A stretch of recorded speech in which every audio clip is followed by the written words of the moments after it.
Olá, vamos continuar na sequência do André Luiz, o cientista espiritual. Eu estou falando hoje, está no livro Mecanismo da Mediunidade.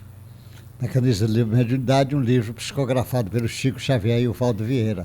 É da FEB, da Federação Espírita Brasileira. Você pedir, ele manda o livro. Você compra, o livro é barato. E vale a pena entender porque ele está trazendo informações muito, muito grandes. Nessa lição de hoje, a lição 295, eu estou falando sobre células e peças correspondentes em televisão.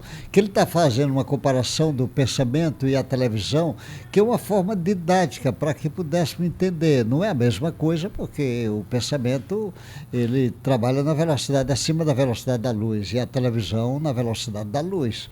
A televisão trabalha a 300 km por segundo, então é diferente. Mas ele está dizendo assim, ó, com muito mais primor de organização do que a televisão, não é?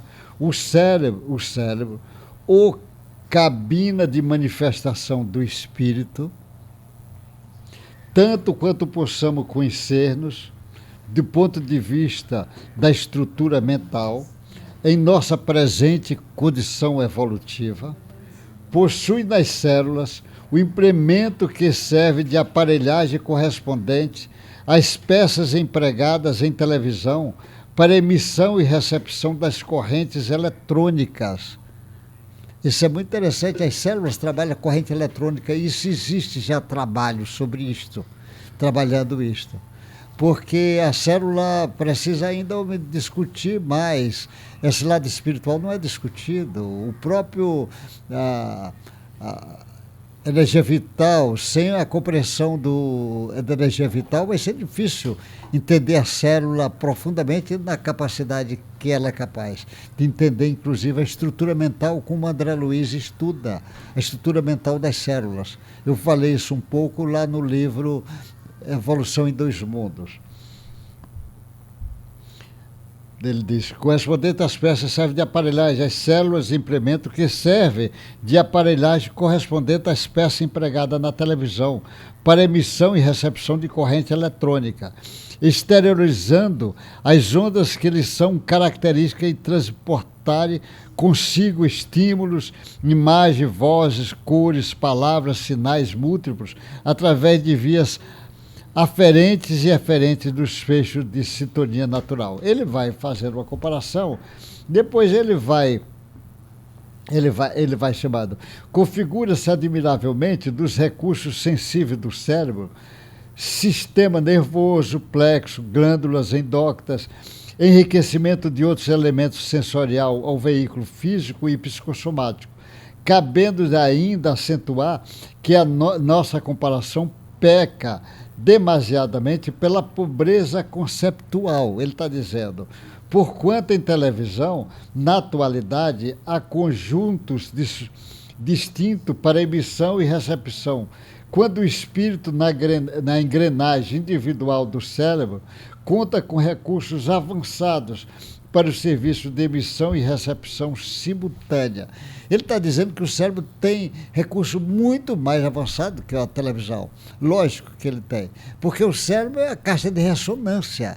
É ali que ele... Por isso que o Descartes falava que era no cérebro que descansava a alma, porque na realidade ele tem essa capacidade.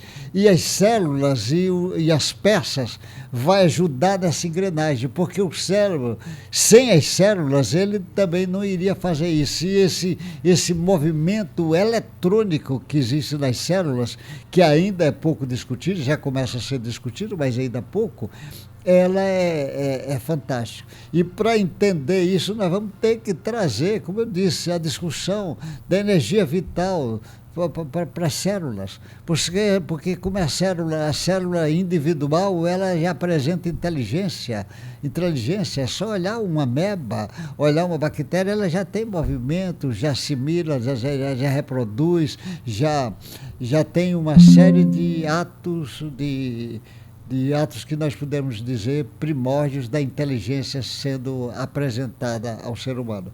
Então a célula é de uma complexidade imensa e precisa entender isso. Ele está dizendo que as células e as peças ali junto das células formam a engrenagem, que ele faz uma comparação com a televisão. Mas a comparação, como ele disse, é pequena, mas ele vai abrindo um leque de entendimento novo, porque você vê, estuda o cérebro, mas está na célula, é ali que o espírito vai agir. O cérebro é apenas, ele é um receptor de informações, não só anímica do próprio espírito nosso sobre ele, mas também informações que vêm do exterior, informações mediúnicas também de outro cérebro agindo sobre o cérebro dele. Ele é emissor e receptor, mas ao mesmo tempo também que ele é emissor, outros serão receptores. Então essa conexão é muito interessante, porque ele chama atenção, porque a parte anímica, ou seja, do espírito vindo para o cérebro, ainda não é estudada no mundo acadêmico. E essa parte mediúnica vindo de fora para dentro do cérebro de um espírito, tanto encarnado como desencarnado, pode servir isto, também ainda não é estudada pelo mundo acadêmico. Ele está chamando a atenção para a necessidade desse tipo de pesquisa. Até o próximo encontro nosso.